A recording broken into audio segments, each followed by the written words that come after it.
Shane Van Gisbergen has completed his first ever Xfinity Series trip at the Charlotte ROVAL and finishes in third place and unfortunately has been eliminated from the NASCAR Xfinity Series playoffs. What's going on, guys? It's Daniel and welcome back to our video. As I just said a second ago, Shane Van Gisbergen has completed his first Xfinity Series trip at the Charlotte ROVAL and finishes in third. And unfortunately, like I said, has been eliminated from the NASCAR Xfinity Series playoffs in the round of 12. Shane Van Gisbergen will qualify on the pole with a really strong speed. And at the start of the race, unfortunately, didn't get the greatest restart, and Sam Mayer actually beat him across the line. However, Sam Mayer would end up getting penalized for jumping the start because of where they have the restart line for whatever reason. Sam Mayer would end up getting penalized. This would hand the lead to Shane Van Gisbergen on lap number 3.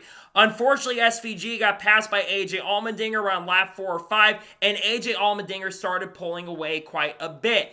SVG would remain in second for a couple laps, but then eventually on lap number 6 or 7, Shane would unfortunately blow the corner going down the back straightaway and unfortunately had to come to a complete stop. Luckily for Shane, he would only fall back to around 6 or 7 position, and after that happened, Shane would start moving his way back up to the front. And he basically got by guys like Austin Hill and Jesse Love because he made a really interesting move to the inside because of turn number 7 being reconfigured. It would create an opportunity for a passing zone. And Shane was sent into the corner because he's so good at braking and was able to pass multiple drivers and cars and also got by Sheldon Creed as well, and would get up inside the top 5 and be in third position. By the end of stage number 1, Josh Blickey would come down the road, who was running in second. Shane was catching him just a little bit, wasn't going to get to him before the end of the stage, but because of the strategy, Shane decided to stay out, and Shane would pick up 9 stage points. AJ Allmendinger would come off the corner and win stage number 1, and Shane would come off the corner and finish in second position, getting 9 stage points, and was actually catching AJ a little bit, but unfortunately just didn't have the car to get to him because he was 4 or 5 seconds back.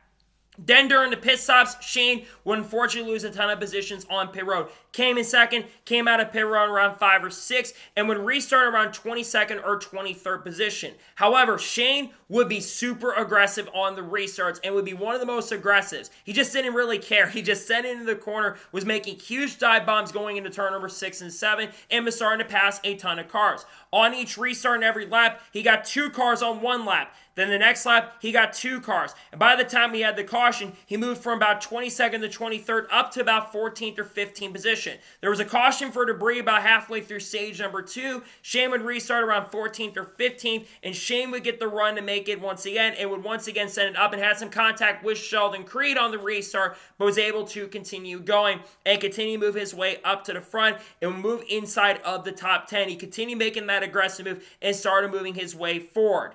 And then we had another caution for Matt DiBenedetto, where Matty D unfortunately crashed into the tire barrier. That would bring the caution out. Some guys would basically stay back there. Shane would be in front, and then there was the big one that struck while Shane was continuing to move up inside the top 10 around 8th or 9th. The big one that ended up striking right behind him. Anthony Frano and Riley Herbst had contact coming through the corner, and then a bunch of drivers got collected, including his teammate Josh Williams. Sheldon Creed got collected in the wreck. I believe Brad Perez got collected. Leland Honeyman got some damage in the wreck, and there were a bunch of other drivers that got caught up in the incident and wreck because of what happened behind.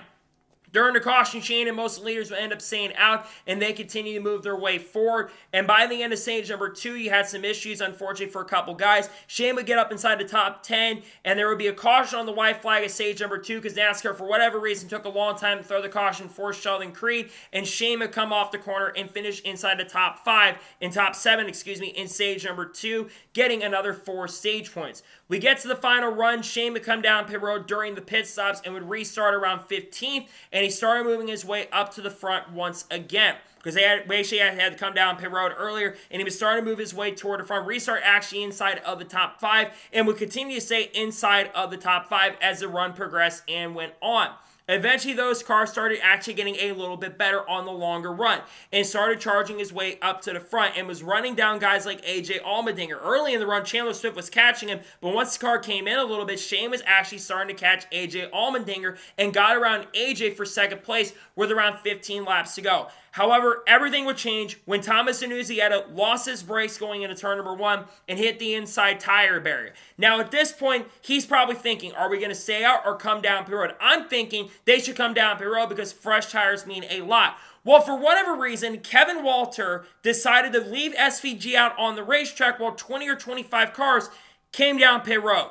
I don't understand that strategy call. Terrible strategy call by Kevin Walter, who's been setting up the race cars. The excuse that he gave the PRM was really stupid, saying that he's got a shot to win the race. I don't understand why you leave him out there. That was a dumb call on their part, and unfortunately would cost SVG a shot at winning this race, because going into the restart, Shane would actually get a really good restart and would be around 9 or 10 to go, and would get a really strong restart. Unfortunately, Parker Kligerman, Sam Mayer caught up to him. Parker got the lead with around 10 laps to go, and Sam Mayer also got around, and then AJ also got around him, and Shane would fall back to fourth. However, once the fresh tires started wearing off a little bit, Shane would actually maintain his track position and actually reel in the leaders just a little bit, which is very surprising on 20-lap older tires. He was starting to run them back down once again.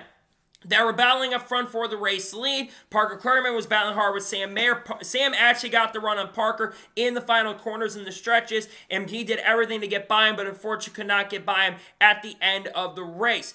And it looked like Parker was going to run away with the thing, and then the caution came out on the white, coming to the white flag because there was a car stuck in the tire barrier. This would give Shane some life on the final restart. So on the final restart of the race, Parker and Sam battled really hard. Shane got a really strong run on all those guys and was trying to make the move on AJ. Couldn't get by AJ because AJ just had the fresher tires. And then Parker Kligerman, he unfortunately had a tire rub, and Sam Mayer got by him. So did AJ, and SVG moved up to third. Shane tried everything he could to get up to AJ Allmendinger, but it would not be enough. You also had Jesse Love, who had fresher tires as well. He was moving his way back up to the front. Shane tried everything he could to get to the win, but it would not be enough. Sam Mayer would come off the corner and pick up his third win in 2024 and advance to the round of 8. And unfortunately for Shane, he would come across the line in third, but did not have enough to make it to the round of 8. And Shane finishes third and sadly is eliminated in the round of 12. Really tough break for Shane Van Gisbergen. I had him coming into this weekend picking him to win because he's been so strong on the road courses. But the last couple road course races, he just hasn't had the car, at least on the Xfinity Series side. Remember, Bruce Stricker left the team not too long ago, and I feel like him leaving has really hurt the organization because Kevin Walter is not that good of a crew chief, in my opinion, and they were just making terrible strategy calls. SVG made multiple mistakes in this race, which are pretty uncharacteristic because the car just was not that great, but it still finished third. A pretty good day, all things considered. And considering the fact that Shane did get eliminated by only 2 points, by the way, he still had a really, really good season. Shane had a very strong year. 3 wins this year on road courses and still could win before the end of the year. You never know at this point. A lot of top 5s, a lot of top 10s. I think he said double-digit top 10s so far this year. It's been a very solid year. Led a ton of laps as well. I don't think anybody coming this year had him being tied for the most wins with Sam Mayer and Austin Hill. I don't think anybody had that coming into this year. So for Shane to run as well as he did, he should be very proud. I know he's going to be disappointed about not advancing to the round of 8 because I think he had a chance to do it. It just, the car wasn't there. AJ had a better car and Sam Mayer had a better car, but it was still a really good day for Shane nonetheless to get a top 5. It could have gotten a lot better, but he had a really solid year, and I can't wait for next year for Shane because I think he's going to be pretty solid next year. I know he's probably going to take a little time for him to figure it out on the ovals, but he's figured out really quick in Xfinity on the ovals, and I think he's going to be really strong. So ultimately, the goal for Shane for the rest of the year, well, of course, going in tomorrow, try to win his second Cup Series race ever after he won his first ever Cup pole, going against guys like Bubba Wallace, Tyler Reddick, Chase Elliott, Kyle Larson, Kyle Busch, you name it. He'll be going up against those guys. I think his goal is to go out there and win the Cup race tomorrow and forget about what happened today. But honestly, Shane did a really solid job today. Just did have enough at the end to get it done, but third place, a really good day. Going tomorrow and just try to finish the year off strong. He's got some more Cup starts coming up, and now the focus should be focusing on getting prepared for the Cup Series in 2025 for next year. But nonetheless, not the best day for SVG. Thought he was going to go to victory lane, but he does finish third, a solid day, but not the greatest day for Shane Van Gisbergen.